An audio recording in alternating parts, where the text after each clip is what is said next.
Ko'p qurishmi ketmaydigan sang selish darsligimiz oxiriga yetib keldi. Meni qo'llab yurak berib, gullarni avatib qo'yishni unutma. Oldi bilan qozonga 1 kilo suv quyib, 10 gram kavovchin silib, sos o'tda 10 minut qaynatamiz. Xemir yug'raydigan desimizga 3 chung un quyib, 3 dal tuxum chiqib o'tgandan keyin 120 gram oq shakar, 180 gram qichimiy qo'shib, aralashtirib, 550 gram kavovchin suvi quyib, xemir qilib yug'irib olamiz. Xemirni cho'qim yaxshi pishirib, tekshi aralashtirib ishlashimiz kerak. Mana shundaq siliq, yumshoq holatga kelgandan keyin 10 minut turg'izib qo'yib, yana qaytadan pishiramiz. Xemirdan mushundaq oq ko'pik chiqqandan keyin uzun holatga akilib, kichik parchalarga bo'lib kesib olamiz. Birisi taxminan 280 gram eg'irlikda bo'lsa, muvofiq bo'ladi.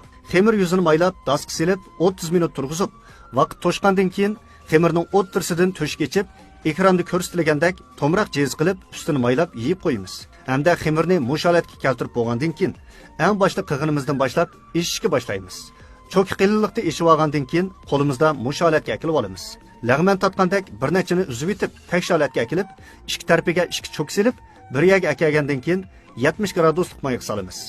Mayiq solgan chaqda oldi bilan o'ttirsini qatirib olib, ondan xemirning ikki uchini bir cho'kka silib, ikki tarafini qatirib olgandan keyin sanzi bayqamagan fursatdan foydalanib, cho'ki bilanla yoqib tashlaymiz. Cho'ki bilan shakliga keltirib olsak, sanza nihoyat ratlik, chiroyli chiqadi. Qaraydigan bo'lsak, pishib chiqqan sanza nihoyatmi churuk, tamlik bo'ladi. O'rganib oldingizmi? Sizmi o'yingizda sinab